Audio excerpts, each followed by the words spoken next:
Hello, BookTube, and welcome back to Book Trek 2022. This is a continuation of a BookTube event that was made by Vin at Revenant Reads last year, in which we celebrate Star Trek fiction. Last year's event was 5 months long. This one is 2 months long, so we're coming up to the midway point, where August is The Wrath of Book Trek, where we're reading Star Trek fiction centered around the Roddenberry continuity of the original show, The Next Generation, Deep Space Nine, Voyager, and Star Trek Enterprise to bring things to a close. And we're reading the novels that are made in there, that are adjacent to there, anything like that, anything built off that continuity.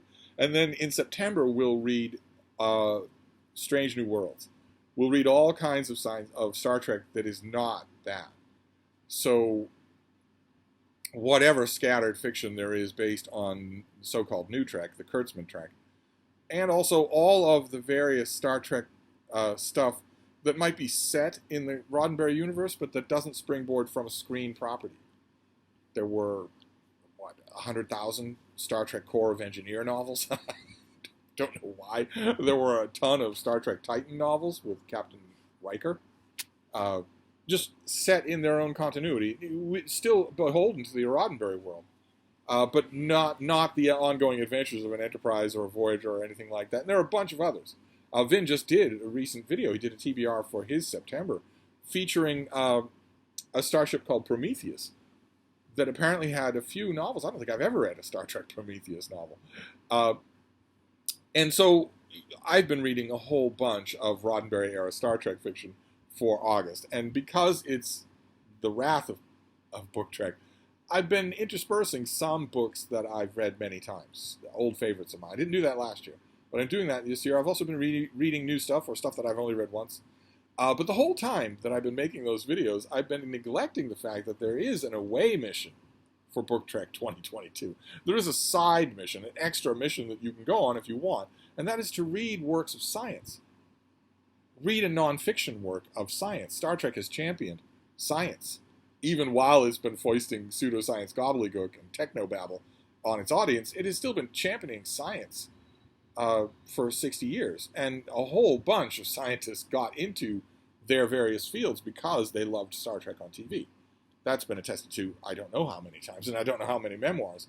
And I've been neglecting that. I read science. Science is one of the categories that's in my world-famous, intergalactically famous Steve Reed's year-end best and worst books of the year. One of those categories is science. I never miss a work of popular science. Now, I'm going to say popular here for two reasons. Because there are really abstruse, detailed, professional science books that come out. I don't read them because I'm not qualified to read them. I wouldn't know what they were saying.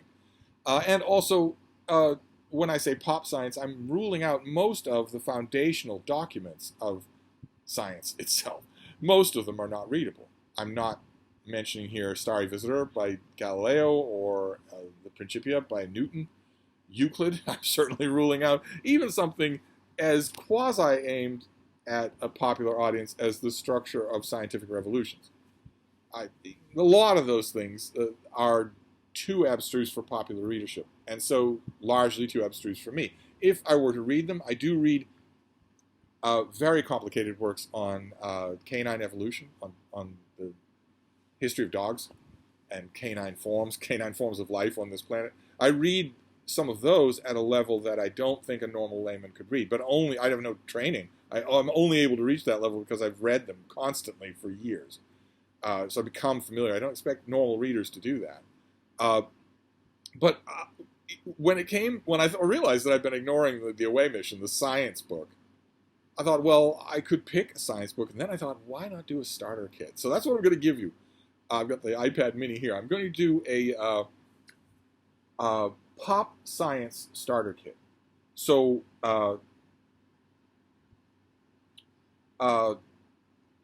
not in-depth stuff, but rather something that you could read, something for a popular audience. And I want to start off with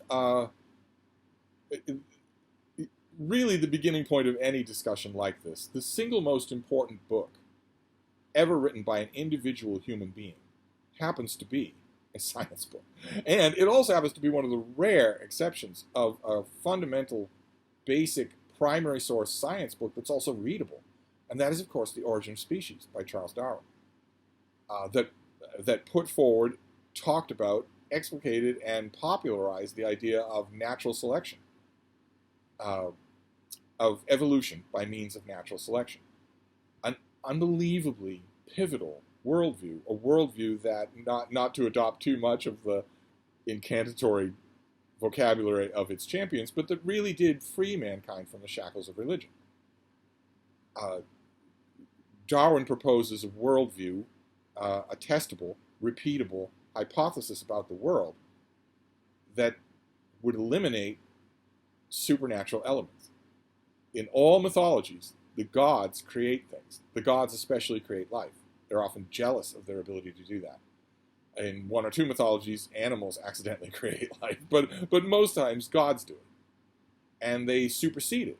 They govern its physical properties. And in The Origin of Species, we get a testable theory that proposes a worldview in which that's simply not true, in which life has been operating under its own impulses forever, as long as there's been life. And contrary to what some Bible Belt theologians would say here in America, Darwin himself lived long enough to see his theory proven. So it's and evolution, the theory of evolution by means of natural selection has gone on to become the most proven, factually proven scientific theory of them all.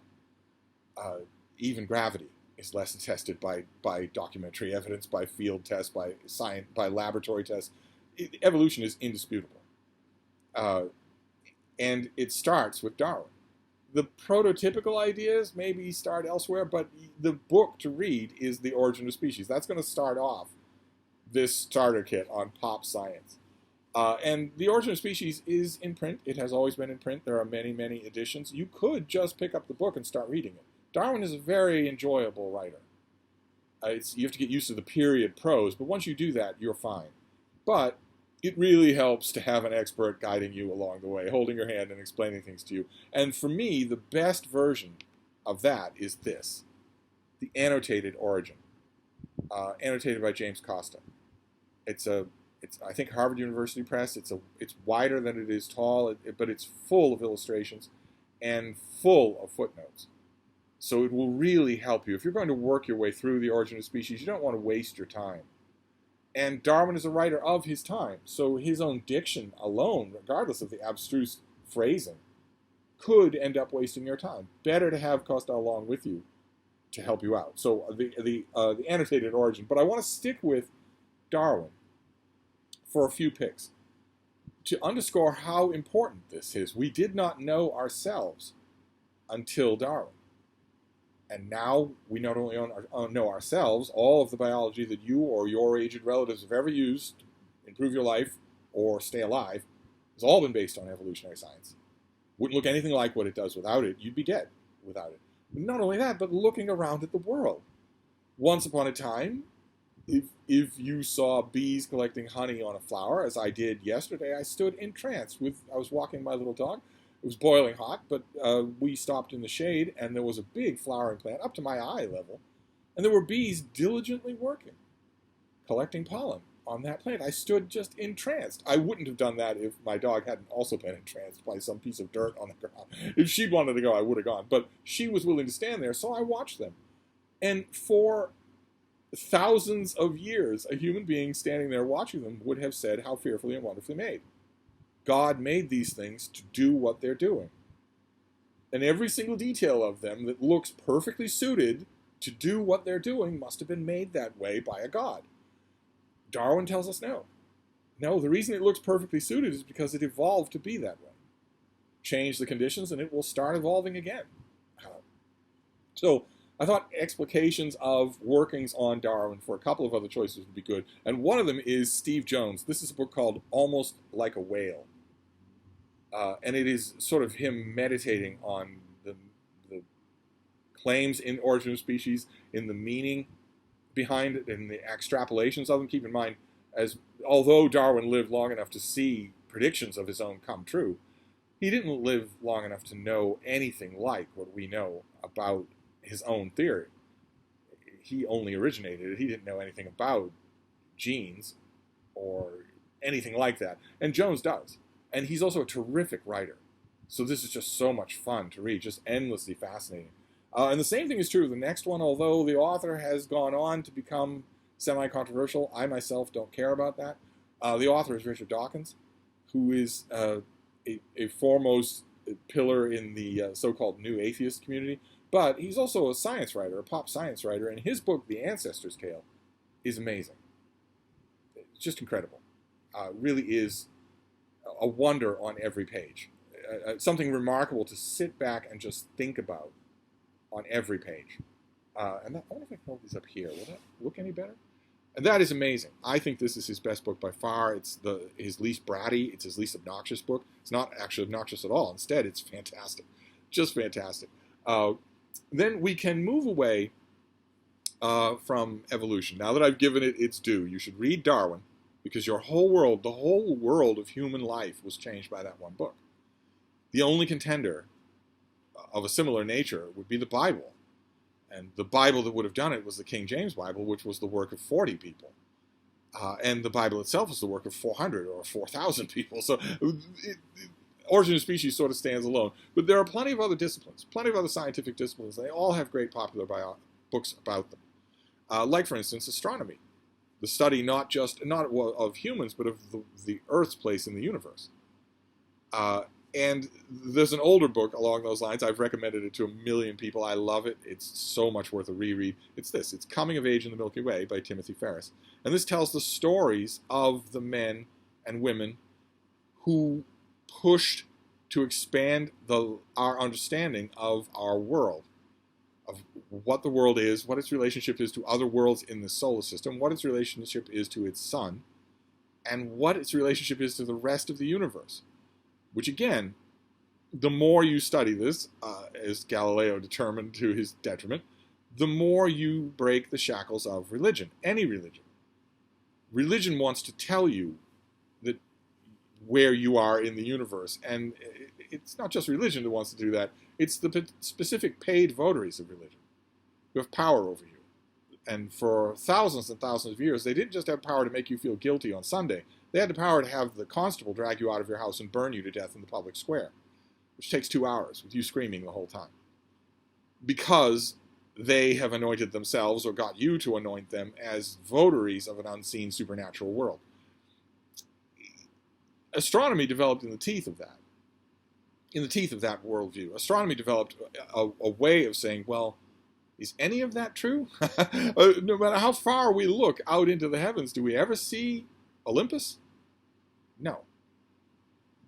The further out we go, does the further out we go confirm that this little planet, Earth, is the center of everything? No. No, it doesn't. In fact, it confirms just the opposite. One planet among many, circling one star in one solar system among millions and billions of solar systems in billions of galaxies.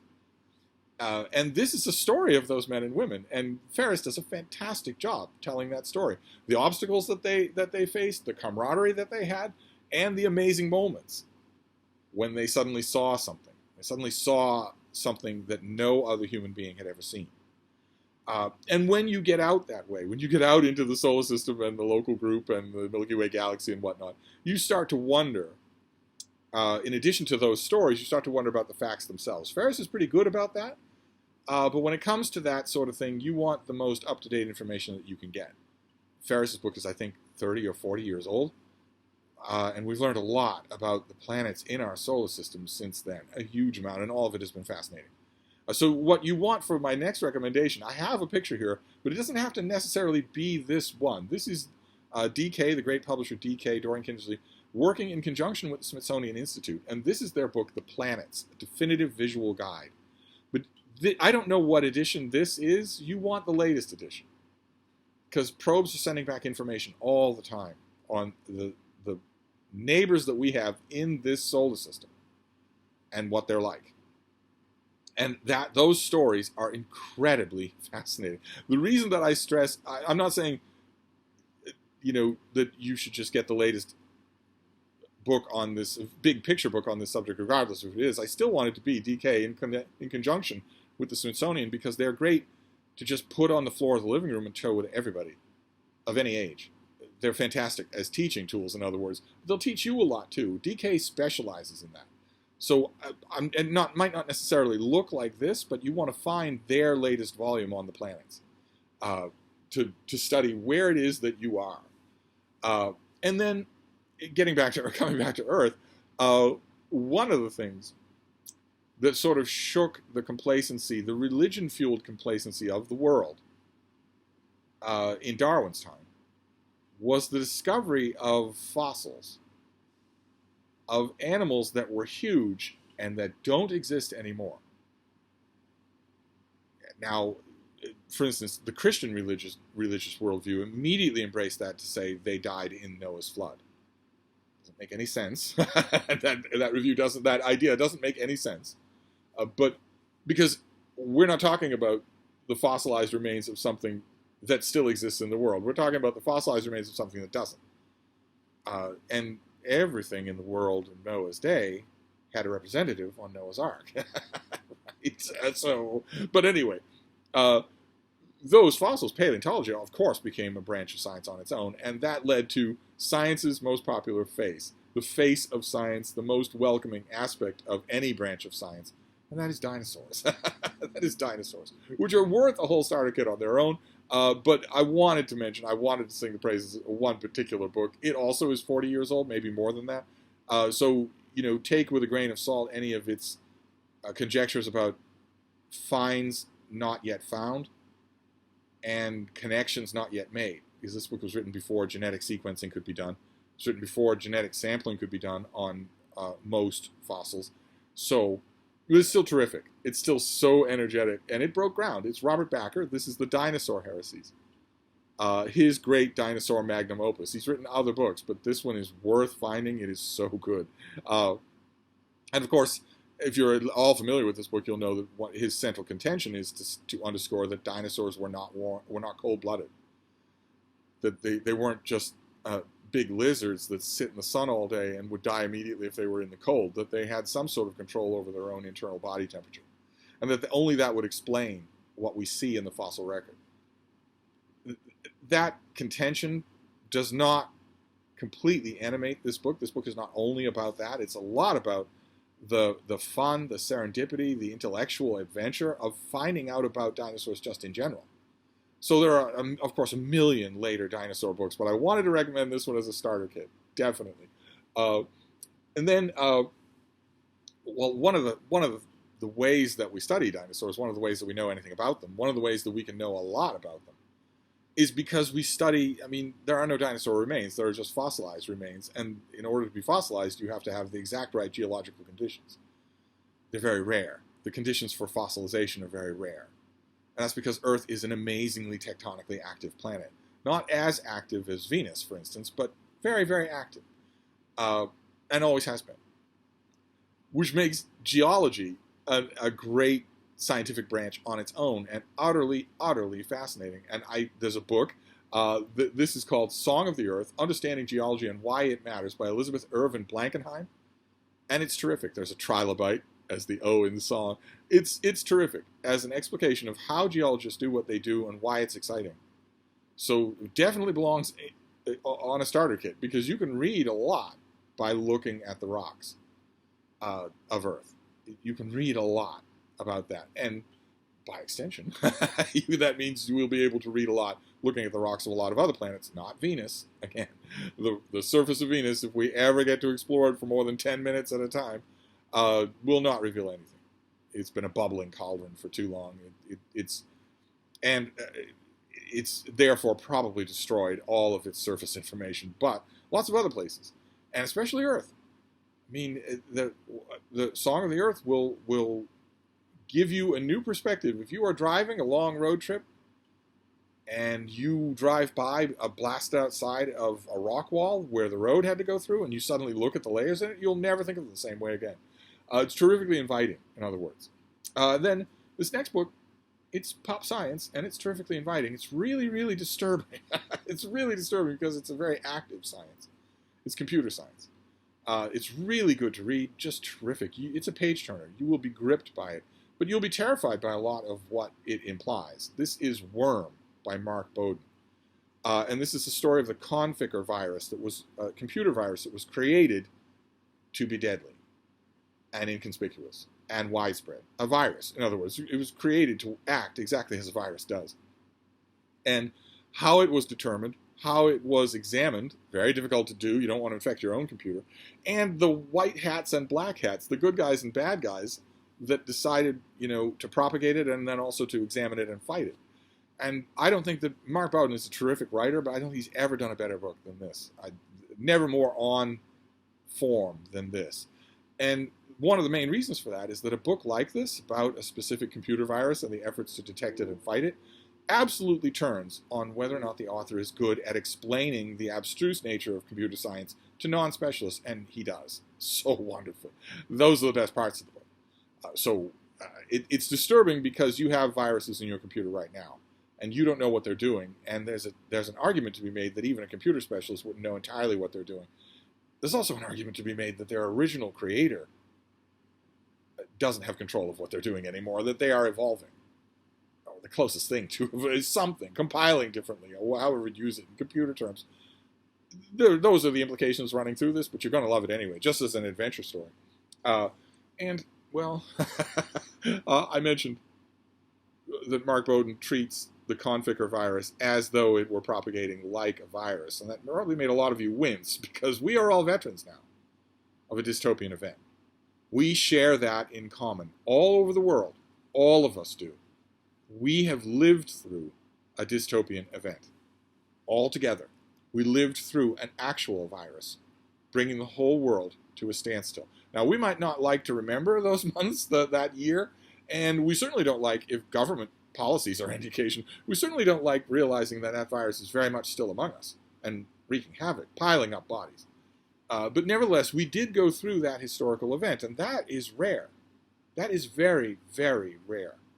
If you lived in Melbourne or Finland, your world might not have been directly, seismically affected by the 9/11 terrorist attacks.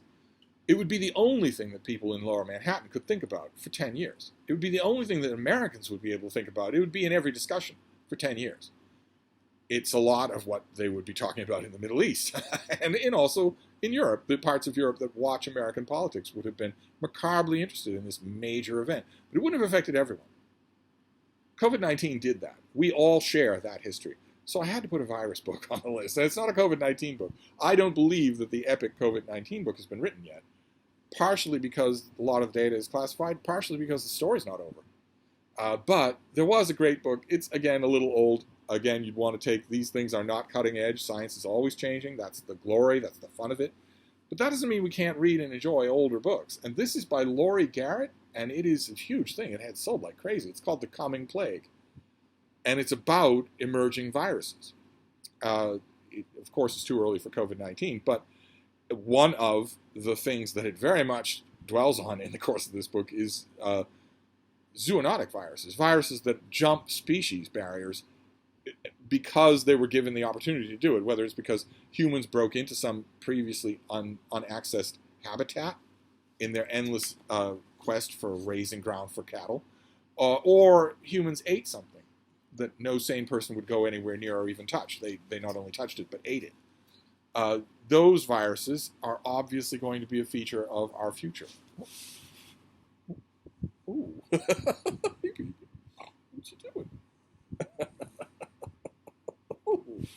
But there are many others, including things that created in a lab, which may or may not be true for COVID-19. Was it created in a lab? Was it gain of function in a lab? So it wasn't created there, but it was Frankenstein there. Like I say, the full story will come out, but this is largely deals with things whose full story we know. And it's a big book, a generous book. It's something to lose yourself in. It's just as disturbing as Worm, in fact, more so. But really, really good. Well worth a... Are you going to jump up again? Oh, you're awful active today. But well worth being on the list. Then the next one, I say pop science. This is a pop science starter kit. Okay. And if any of you watched, I did an interview just yesterday with Matthew Capucci, who is a meteorologist, and part of our discussion was talking about the rise of do-your-own-research crowd that think that no science is beyond them, that they can become an expert in 2 YouTube videos. That is called the Dunning-Kruger effect. It has never been more amply and widely demonstrated than YouTube as a platform. And yet, some sciences are a little bit easier to understand than others, right? Even for the layman. Geology is the study of things in rocks and how rocks behave under seismic pressure. You won't become an expert, but you won't be left behind if an expert talks about those things and does any effort to keep you with them. Same thing with paleontology or anything like that, or astrology. You know, astrology is a very accessible science. The extreme in-the-weeds details of how astronomers figure out what they figure out, maybe not. But the amazing details of the planet Uranus, yes, definitely, you can get that. I had to put a book on this list, though, for pop science that isn't like that. The field of the field of quantum mechanics, quantum physics, is not like that at all. Even quantum physicists don't understand it. The general public has virtually no chance at understanding it. But it is still fascinating. It is still fascinating to learn. And there are many, many books on the subject. I picked one that I really like called Spooky Action at a Distance by George Mercer. And the title, this is a wide-ranging look at quantum mechanics, at quantum physics. The title refers to one thing in particular, to a phenomenon called quantum entanglement, where you take 2 quantum particles and you determine that they have the same orientation to their energy, to an energy axis. Let's say there's an axis running through them, and that the orientation of that axis is the same because they are entangled. They are part of the same quantum wave function. If you separate those 2 quantum particles by a foot, or a laboratory, or a mile, or 1,000 miles, or 1,000 parsecs,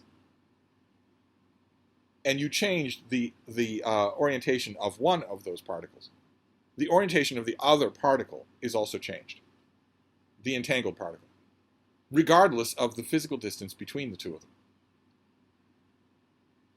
Which means that something is happening between them. Some kind of information change is happening between them that is not dependent on the Einsteinian confirmed upper limit of the speed of light. A quantum particle whose orientation you change here, if its quantum entangled sister particle is in the Andromeda galaxy, the entanglement will change instantly, simultaneously. And quantum physicists say, well, yeah, that's because they're part of the same wave function. But what does that mean? That is theology. that is mythology. To you or me, that is mythology. I'm not 100% convinced it isn't mythology for them, too. But it does definitely happen. And so do a lot of other things. Quantum particles pop in and out of existence without any indication of why that's happening or where they are, or where they're going, or if there is a where. When you get to the microscopic level, the quantum level, things work in a completely non-intuitive way to your macroscopic world. But they do still happen that way. This is not theorizing. It is still real, and this book does a great job of at least trying to keep you on the same page. It won't work. I forget how many times I've read my copy of this book. I've stuffed it with bookmarks and clipped out reviews and whatnot. I still only understand a fraction of it, but it is important. More and more of the technological world is leaning towards being dependent on quantum engineering. It's almost a given, I think, that your grandchildren will have quantum computing. It will be just a normal function of their world. And they will look back on your isolinear circuit computing as stone knives and bearskins. So it should be on this list. Something like this has to be on this list, and I picked the one that will be most enjoyable to you. George Mercer knows perfectly well that he's going to leave you behind. He knows that. He jokes about it a couple of times in this book. He's trying not to, and I think he gets points for that. And that is the pop science starter kit that I wanted to do for Book Trek 2022. There's only one more book that I want to add. You'll have to indulge me. I left it to the end, so you can stop watching the video now if you want, but I had to add another book. and that is cryptozoology.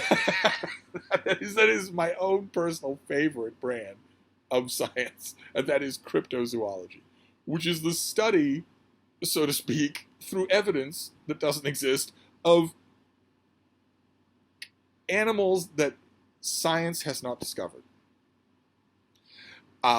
Fanciful or otherwise. Animals, creatures that science has not discovered, but that enough people, we'll call them researchers in the field, think there's enough circumstantial evidence for to keep studying, to keep looking. If you've been watching this channel for any length of time, you know that I am a hopeless fan of cryptozoology, whether it's Sasquatch or the Loch Ness Monster or our megalodon still alive or the chupacabra or anything like that. I'm a hopeless fan of such things. It is admittedly fringe. It is admittedly lunatic fringe. I like it best when its devotees at least acknowledge that. And I have a blast with it anyway. Like certain other aspects, like for instance, some aspects of history, like the vast ecosystem of conspiracy theories around the JFK assassination or the 9/11 terrorist attacks, the vast ecosystem of books inquiring into whether or not William Shakespeare of Stratford-on-Avon wrote the plays of William Shakespeare in the first folio. Whether or not you think that ultimately those things are crackpot, they lay bare, for me, utterly fascinating aspects of how we do inquiry, of what critical thinking is, of how we do history. How do you sift evidence? I think that is absolutely fascinating. I am not among the people who take pious offense, if you so much as suggest that Shakespeare didn't write his own plays. Instead, write a book about it. I want to read what you think. I will dismiss the stuff that's garbage. I'll try to. Anyway, same thing with 9/11. It's become absolutely verboten. On YouTube, which is a huge platform for people to read and learn and understand things, it has become virtually impossible. There used to be a gigantic, admittedly seedy undergrowth of conspiracy videos about the 9/11 terrorist attacks. You can't find them on YouTube anymore. They're just not there. To get even more sensitive a subject, there used to be a vast ecosystem of conspiracy theory, really seedy and awful videos questioning the veracity of the Holocaust. Sometimes going through it point by point, moment by moment, source by source. One guy in a long series of videos went to his butcher, got a human-sized piece of pig meat, and tried to do what German sources say was done to prisoners at Auschwitz, to see if it would work. And you're looking at it just aghast, thinking, boy, you are so enslaved by your own anti-Semitism that you don't even realize the gaping flaws in this so-called experiment you're doing. You don't realize how hateful a thing it is that you're putting on film. And I guess I can understand from YouTube's point of view, you would probably want to exclude stuff like that. Kids look at YouTube. Crackpots get radicalized. I wish there were a way, a channel, a substrata of some kind where you could sort of verify I am an adult, I am a self-aware adult, I still want to see this stuff. I still find it interesting, even though it's revolting. I still want to see it. There isn't a way to do that, so I guess I understand YouTube's it's censorship, but I guess I understand their position to get rid of a lot of that stuff. Some of it you can still find, and all of it is interesting. As long as you don't get radicalized by it, I guess that's the whole point, right? Is that so many people go down rabbit holes and come out changed so their own family doesn't know them. You probably want to cut that off. But my general point about this stuff is that even if it's crackpot, if it is a test of critical thinking, of assessing evidence, what is evidence and what isn't, what is personal bias and what isn't, then I love it. I can't get enough of that kind of thing. I think that's why I love cryptozoology. Because, to quote from the X-Files, I want to believe, but I don't. I don't believe. 99% of the reports of, for instance, chupacabra are scabied, rabid dogs. 99% of them are. If you saw such a being running along the chaparral on vacation in Mexico, your first instinct would not think that it was a dog. But it is. And I've gone on before about how the Loch Ness Monster cannot possibly happen. The Loch Ness is frozen solid, all the way to the ground at the bottom, several times in geological history. Where did all of the monsters go? To Cabo for spring break, and then they come back when it's better? No. But an undiscovered anthropoid species living in the most inaccessible parts of the jungles of South America or the forests of North America? That's still theoretically possible. In some way, theoretically possible. So I still have a sweet tooth for cryptozoology. I had to put one on this list, and I picked one of my favorites. This is by Kelly Milner Howells, and it is called Cryptid Creatures, a Field Guide. And it just takes you through what you will see if you think you're looking at it, what other people have seen, a brief history of the animal in question, the range of the animal in question, lots and lots of good illustrations. I had to end Pop Psych Starter Kit with cryptids. I had to. That doesn't make me a lunatic. I know how utterly unlikely these things are, how impossible they are. I love it when people go at a subject like this. There's nothing at stake. As long as you're not teaching it in public school, as long as you're not teaching the ranting weird stuff, if it's consenting adults, in other words, so to speak, who are just examining this thing on their own and have no intention of going down a rabbit hole, then I love it. Because it exposes openly the methods by which we determine what's true and what's false. If you say that the man from Stratford wrote all the plays of William Shakespeare, even though we have no record of his education, no record that he was ever trained classically, no record that he was ever in half the places that are referenced in the plays. If you say that he did that, I will agree with you. It seems likely that he did that. If you say that your reason for saying that is because Stanley Wells says so and he's a Shakespeare expert, you're out the back door. I couldn't care less what any expert says. I want to know your reason for saying that. And that's what this subject does, so I thought I'd just make an impassioned plea at the end. So that's your pop science starter kit. As usual, starter kits go along for Book Trek 2022. And you'll notice there's one area of science here that I did not touch. There are a large number of areas that I did not touch, but there's one major area of science that I didn't touch. And we just put a quick footnote at the end. I'm not trying to start any kind of an argument here or a discussion or a controversy of any kind. I didn't touch on the science of biology. And that's because in the 21st century, the science of biology has moved from the province of science to the province of religion. And this is not a religion starter kit. If I do a religion starter kit, maybe I can do that. I have not detected in the last 10 popular science books that I've read in the last 15 months on biology, I have not detected any science, only religion, only religious faith. So that's why I left it off the list. It's not that I'm unaware of it. I could have picked an older book, but why open a can of worms? Better to stick with the fun stuff. So that's what I did for this. That's why biology is not on this list. But everything else is, including Chupacabra. So I'm going to wrap this up for now, thank God, and I'll be back. Thank you, BookTube.